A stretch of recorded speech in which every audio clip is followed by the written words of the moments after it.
Isso é muito bacana, porque talvez eu não tenha nunca respondido isso de forma tão aberta. E hoje, com 57 anos, eu consigo enxergar as coisas de uma maneira mais plena. Eu tinha 10 anos, morava em Porto Alegre, meu pai jogava tênis, foi campeão estadual, e ele me botou numa aula de tênis. Aos meus 11 anos, meu pai se separou da minha mãe. E eu entrei e experimentei, naquela época eu não sabia o que era depressão, eu experimentei um pouquinho daquilo, e o tênis para mim era a única alegria que eu tinha, era ir para a quadra às 6 horas da manhã, num frio gaúcho violento.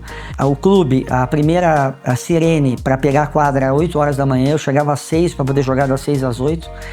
Então, a minha paixão pelo tênis começou aí, e aí quando a gente cria um vínculo emocional, um vínculo de infância, aí realmente não tem mais como parar. É uma coisa só que vem crescendo e evoluindo. A minha história é bem contemporânea à história da ProSpin. Eu sempre tive duas paixões na minha vida, automóvel e tênis. Automóvel, eu fui o fundador da Web Motors e com isso eu consegui compreender bem, quando eu conheci o Ronald, entender o potencial que o e-commerce ia trazer para o nosso mercado. Na época, eu me lembro, o e-commerce ainda era uma coisa muito nova. As marcas que trabalhavam no mercado não apostavam muito. Os lojistas todos eram lojistas de loja física, mas por eu ter esse background de internet, eu já entendi rapidamente quando eu conheci o Ronald, vi o perfil de empresário dele, vi que ele não tinha uma ligação emocional com o esporte, que ele tinha realmente, era um homem de negócio. Eu percebi realmente o tamanho da história que ele ia acabar contando para o mercado. Mas o meu relacionamento com o Ronald aconteceu um pouco antes disso, quando eu era importador. Eu já tinha viajado o Brasil todo, já conhecia todos os lojistas no Brasil, fui conhecer o Ronald, um e-commerce, não existia isso no nosso mercado. E o que me chamou a atenção, eu me lembro de uma salinha na Berrine, uma salinha pequena, cheia de caixas para lá, caixas para cá. O Ronald vivia sempre no meio, a mesa dele já era uma bagunça, ele já vivia sempre em volta de muitas atividades e muitas coisas. O Ronald me chamou a atenção, primeiro, pela capacidade lógica dele. Ele tem uma capacidade de lógica, de raciocínio diferente do mercado que eu conheço. Segundo, ele mostrou claramente que ele não tem link emocional com o esporte. Ele vinha de um e-commerce de hardware, veio para o e-commerce de tênis, onde ele achou que nesse nicho ele teria sucesso. Era um mercado que tinha que desbravar, não existia nada ainda. Então ele entrou nesse mercado, e aí, como eu já tinha essa bagagem de internet, eu enxergava o tamanho do e-commerce na linha do tempo e tinha certeza que se ele fizesse uma boa gestão, ele viria a ser um grande player no mercado. E foi o que aconteceu. Eu me lembro, na época até, eu fui oferecer meus produtos para ele e tinha uma munhequeira da Gama. Eu tinha lá um estoque, será de 100 peças.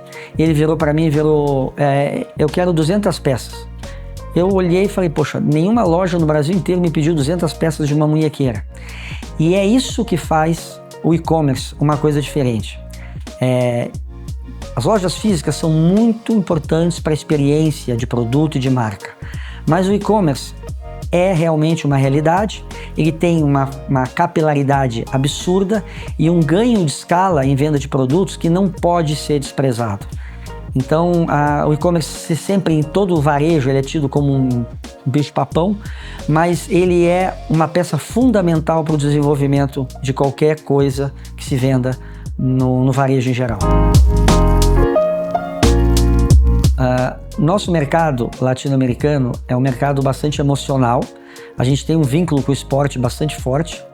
É um mercado carente de ídolos, e o tênis vem cada vez mais crescendo e tomando espaço no dia a dia das pessoas.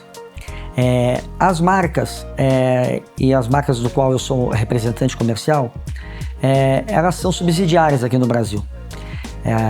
Então significa que a empresa global está sediada no Brasil, apostando no nosso país e fazendo com que o esporte cresça.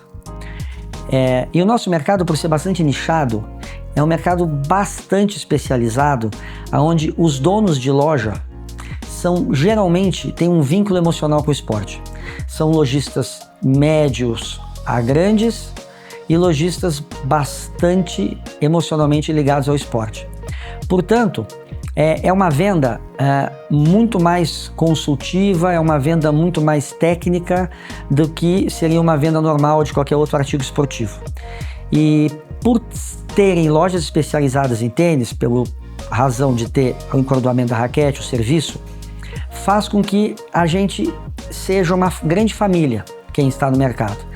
E precisa realmente uma pessoa que fale a língua do lojista, que entenda do esporte e consiga fazer esse elo entre uma empresa global e as lojas de tênis no Brasil. Foi muito importante porque eu já saí jogando, né? Quando eu peguei a ASICS e a Lacoste, eu já tinha construído essa relação de confiança com a ProSpin. A ProSpin sempre foi uma grande família. Eu acho que esse foi um outro grande aprendizado que eu tive. O Ronald sempre foi um empresário muito corajoso, mas ao mesmo tempo ele sempre teve um time por trás. E aí, iniciando esse trabalho, foi muito fácil. Eu consegui mostrar para a marca que a ProSpin seria um e-commerce de muita consistência de venda e consegui mostrar para a ProSpin que eu tinha uma representatividade por trás de duas grandes multinacionais que apostaram no meu trabalho. Eu acho que o principal diferencial da ProSpin é que ela, primeiro, é uma empresa de tecnologia e, segundo, ela é uma empresa de e-commerce na venda de artigos esportivos para tênis. Isso faz o diferencial para ela continuar obtendo esse market share no mercado e continuar sendo tão importante no desenvolvimento do tênis e, mais uma vez, na capilaridade e escala. As lojas físicas, elas são muito importantes, é lá que o nosso tenista vai para encordoar a raquete, é lá que o nosso tenista experimenta produtos novos, é lá que o nosso lojista fica sabendo as novidades de mercado, mas muitas vezes o Brasil é um país continental. A gente necessita, como todo mercado, tem sempre um player online e a ProSpin ocupa esse espaço. Então ela consegue trazer capilaridade para o tênis e ganho de escala. Tênis, eu acredito, vai ser sempre um esporte de nicho. É importante, até muitas pessoas não sabem disso, de cada 10 pessoas que gostam, que consomem tênis, 1 ou 2 somente jogam. O tênis tem grandes eventos, atrai um público gigantesco, atrai patrocinadores, gira muito dinheiro dentro, mas em termos de praticante, ele tem uma grande barreira de tempo de aprendizado, barreira de espaço físico. Uma quadra de tênis é um espaço muito grande. Então o desenvolvimento do tênis, ele corre sempre de maneira paralela ao grande boom que existe na mídia, que pessoas passam a consumir tênis, não de uma maneira direta, mas de uma maneira passiva, assistindo eventos, consumindo mídias sociais e achando o tênis um esporte maravilhoso, que realmente é um esporte plástico, é um esporte único. E de uns anos para cá, se voltou a se falar uma coisa que já se falava há muito tempo, o quanto o tênis, esportes de raquete, ele faz bem para a parte cognitiva.